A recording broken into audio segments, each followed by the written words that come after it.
இந்த எபிசோட் ஸ்டார்ட்டிங்லயே வெற்றி வேகமா வண்டிய தள்ளிட்டு வரான். அப்போ அங்க இருந்த பாண்டி, "எங்க மாஸ்டர் இவ்ளோ வேகமா போறீங்க?" அப்படின்னு கேட்க, அதோ அங்க ஒருத்தர் உட்கார்ந்து தியானம் பண்ணிட்டு இருக்காருல, அவர் ஒரு 10 நிமிஷமா டீ கேட்டுட்டு இருக்காரு. எந்த பயனும் கண்டுக்கல. அதனால தான் நான் டீ எடுத்துட்டு போறேன் அப்படின்னு சொல்றான். அதுக்கு பாண்டியோ, "ஓ அந்த ஆளா? போங்க போங்க மாஸ்டர். சர்க்கரை கொஞ்சம் கம்மியா போட்டு கொண்டு போய் கொடுங்க" அப்படின்னு சொல்லி ஒரு மாதிரி நக்கலா சொல்றான். அப்ப தெரியல அதோட பின்விளைவு. போய் அங்க போனதுக்கு அப்புறம் தான் வெற்றிக்கு புரிய வருது. வெற்றி அந்த வண்டிய தள்ளிட்டு வரும்போது இவரு தியானம் பண்ணிட்டு இருக்காரு. அந்த வண்டியில இருந்து பயங்கரமா சவுண்ட் வருது. இவருக்கு ரொம்பவே டிஸ்டர்பன்ஸ் ஆகுது. ஒரு மனுஷனை ஒரு நிம்மதியா தியானம் பண்ண விடுறானா அப்படிங்கிற மாதிரி வந்தோடனே வெற்றியை நல்லா பிடிச்சி திட்டி விட்டுறாரு. "நீ என்ன முட்டாளா? உனக்கு அறிவு இருக்கா இல்லையா?" அப்படி இப்படின்னு சொல்லி கண்டமணிக்கு திட்டி விட்டுறாரு.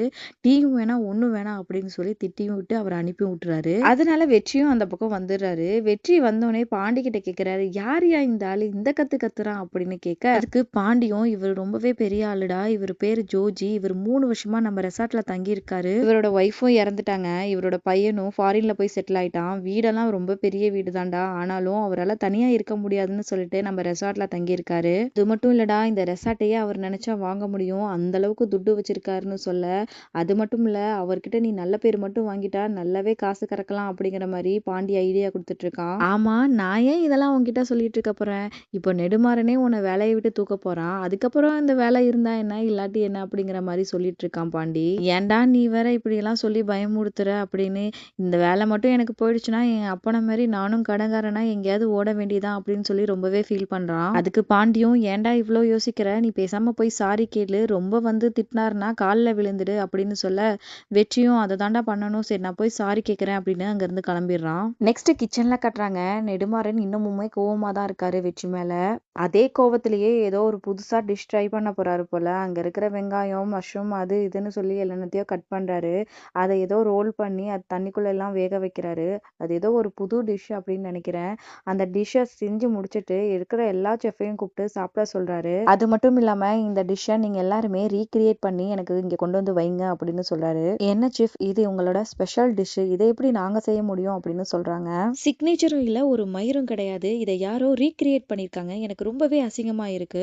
எனக்கு கீழே வேலை செய்யற வெல் சர்டிபிகேட் செஃப் உங்களாலேயே கண்டுபிடிக்க முடியாத இன்கிரீடியன்ஸை முன்ன பின்ன கிச்சன் பக்கமே பார்க்காத ஒருத்தன் வந்து கண்டுபிடிச்சிருக்கான். இனிமேலாவது ரெஸ்பான்சிபிளா இருக்கிறதுக்கு கத்துக்கோங்க" அப்படின்னு சொல்லிட்டு கோவமா கிளம்புறான். வெளியே வந்ததுமே வெற்றி நிக்கிறான். வெற்றி வந்து நெடுமாறன்ட்ட சாரி கேட்கறான்.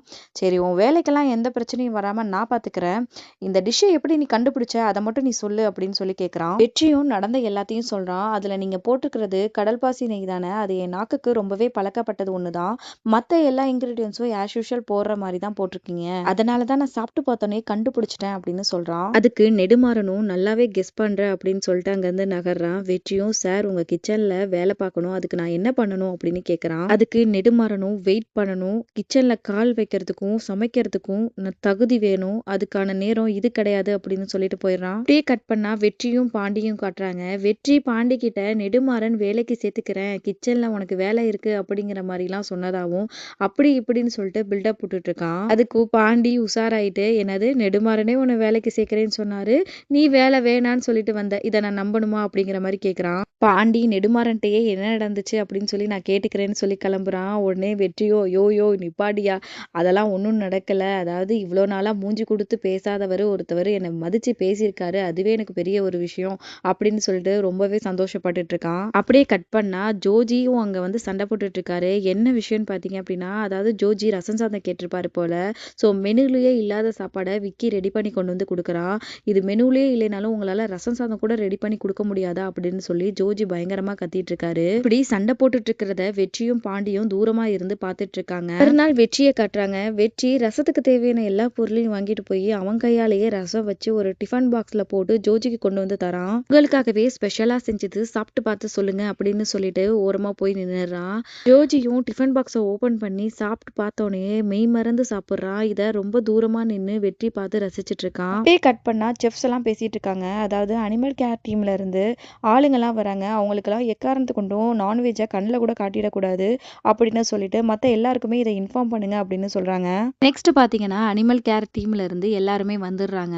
வந்தவங்களுக்கு வெல்கம் ட்ரிங்க் அது இதுன்னு கொடுத்து உட்கார வச்சுட்டு இருக்காங்க. அடுத்து பார்த்தீங்க அப்படின்னா மெனு கார்டை கொடுத்து அவங்கக்கிட்ட ஆர்டர் எடுத்துட்டு இருக்காங்க. அப்போ அந்த டீம்ல இருந்த ஒரு பொண்ணு விக்கியே பார்த்து சைட் அடிச்சிட்டு இருக்கா.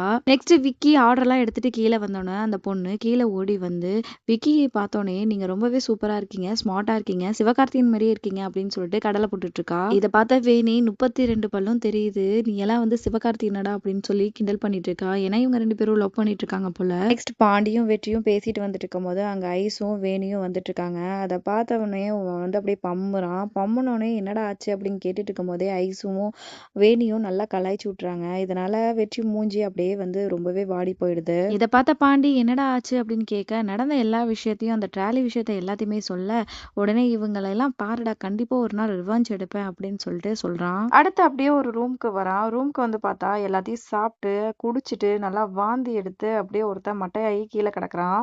இதெல்லாம் பார்த்த வெற்றிக்கு கிச்சனுக்கு கால் பண்ணி ஏதாவது கலாய்ச்சி விடலாம் அப்படின்னு சொல்லிட்டு கால் பண்றான். கால் பண்ணா அந்த பக்கம் ஐஸு ஃபோன் எடுத்து கிச்சன் அப்படின்னு சொல்றான்.